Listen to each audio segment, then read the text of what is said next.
Chapter 19 The Strange Odour in Old St. Dunstan's Church. About this time, and while the incidents of our most strange and eventful narrative were taking place, the pious frequenters of Old St. Dunstan's Church began to perceive a strange and most abominable odour throughout that sacred edifice. It was in vain that old women who came to hear the sermons, although they were too deaf to catch a third part of them, brought smelling bottles and other means of stifling their noses.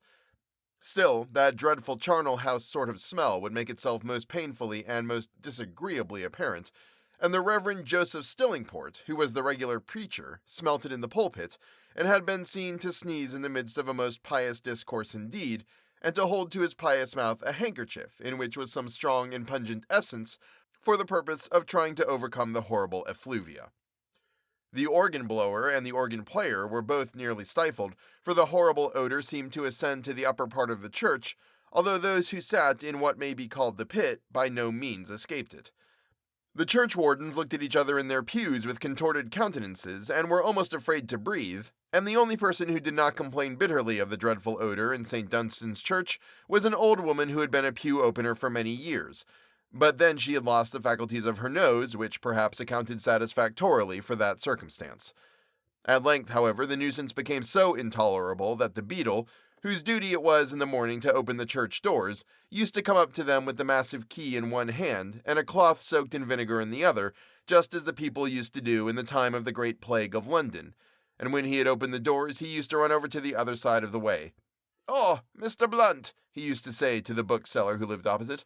"Oh, Mr. Blunt, I is obligated to cut over here leastways till the atmospheric air is mixed up all along with the stankifications which come from the church." By this it will be seen that the beadle was rather a learned man, and no doubt went to some mechanics' institution of those days, where he learned something of everything but what was calculated to be of some service to him. As might be supposed from the fact that this sort of thing had gone on for a few months, it began to excite some attention with a view to a remedy, for, in the great city of London, a nuisance of any sort or description requires to become venerable by age before anyone thinks of removing it, and after that it is quite clear that that becomes a good argument against removing it at all. But at last, the churchwardens began to have a fear that some pestilential disease would be the result if they, for any longer period of time, put up with the horrible stench, that they might be among its first victims, so they began to ask each other what could be done to obviate it.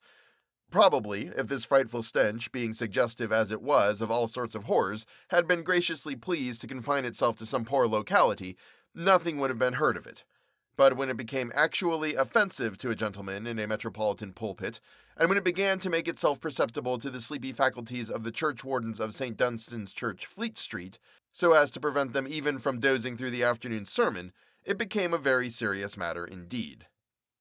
But what was it? What could it be? And what was to be done to get rid of it? These were the anxious questions that were asked right and left as regarded the serious nuisance, without the fates graciously acceding any reply. But yet one thing seemed to be generally agreed, and that was that it did come, and must come, somehow or other, out of the vaults from beneath the church. But then, as the pious and hypocritical Mr. Butterwick, who lived opposite, said, "How could that be, when it was satisfactorily proved by the present books that nobody had been buried in the vaults for some time? And therefore it was a very odd thing that dead people, after leaving off smelling and being disagreeable, should all of a sudden burst out again in that line and be twice as bad as ever they were at first." And on Wednesdays, sometimes too, when pious people were not satisfied with the Sunday's devotion, but began again in the middle of the week, that stench was positively terrific. Indeed, so bad was it that some of the congregation were forced to leave, and have been seen to slink into Bellyard, where Lovett's pie shop was situated, and then and there solace themselves with a pork or veal pie, in order that their mouths and noses should be full of a delightful and agreeable flavor, instead of one most peculiarly and decidedly the reverse. At last, there was a confirmation to be held at St. Dunstan's Church, and a great concourse of persons assembled, for a sermon was to be preached by the bishop after the confirmation, and a very great fuss indeed was to be made about really nobody knew exactly what. Preparations, as newspapers say, upon an extensive scale and regardless of expense, were made for the purpose of adding luster to the ceremony and surprising the bishop when he came, with a good idea that the people who attended St. Dunstan's Church were somebodies and really worth confirming. The confirmation was to take place at 12 o'clock, and the bells ushered in the morning with their most pious tones, for it was not every day that the authorities of St. Dunstan succeeded in catching a bishop, and when they did so, they were determined to make the most of him. And the numerous authorities, including churchwardens and even the very beadle, were in an uncommon fluster and running about and impeding each other as authorities always do upon public occasions. But to those who only looked to the surface of things, and who came to admire what was grand and magnificent in the preparations, the beadle certainly carried away the palm, for that functionary was attired in a completely new cocked hat and coat, and certainly looked very splendid and showy upon the occasion.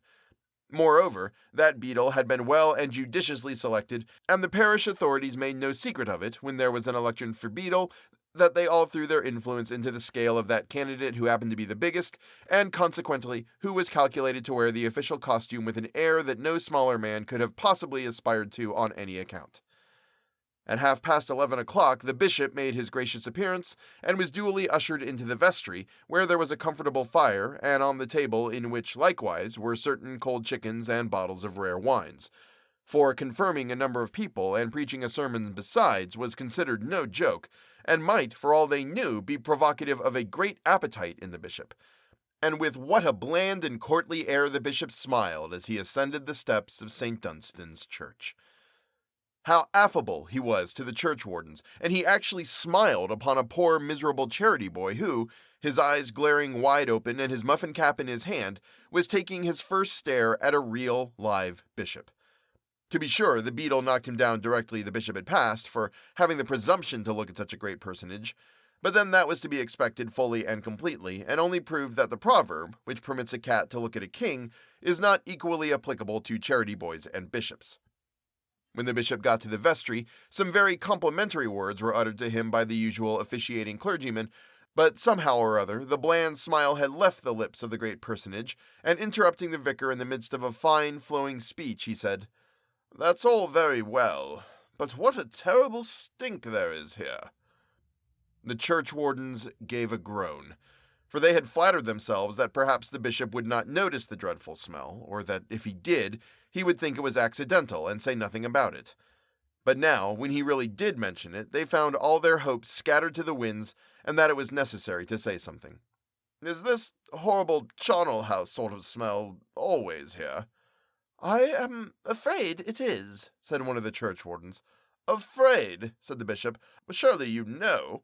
You seem to me to have a nose."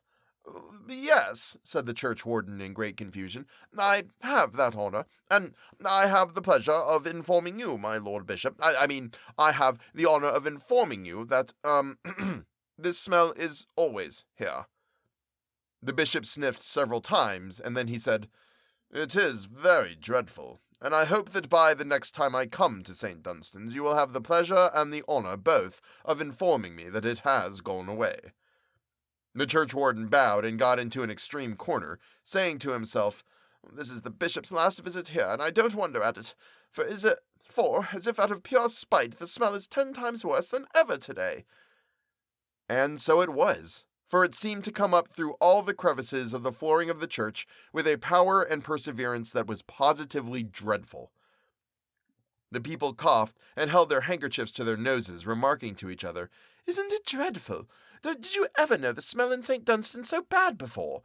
And everybody agreed that they never had known it anything like so bad, for that it was positively awful. And so indeed it was. The anxiety of the bishop to get away was quite manifest, and if he could have decently taken his departure without confirming anybody at all, there is no doubt but that he would have willingly done so, and left all the congregation to die and be something or another. But this he could not do. But he could cut it short, and he did so. The people found themselves confirmed before they almost knew where they were, and the bishop would not go into the vestry again on any account, but hurried down the steps of the church and into his carriage with the greatest precipitation in the world, thus proving that holiness is no proof against a most abominable stench. As may be well supposed after this, the subject assumed a much more serious aspect, and on the following day a solemn meeting was held of all the church authorities, at which it was determined that men should be employed to make a thorough and searching examination of the vaults of St. Dunstan's, with the view of discovering, if possible, from whence particularly the abominable stench emanated. And then it was decided that the stench was to be put down, and that the bishop was to be apprised it was put down, and that he might visit the church in perfect safety.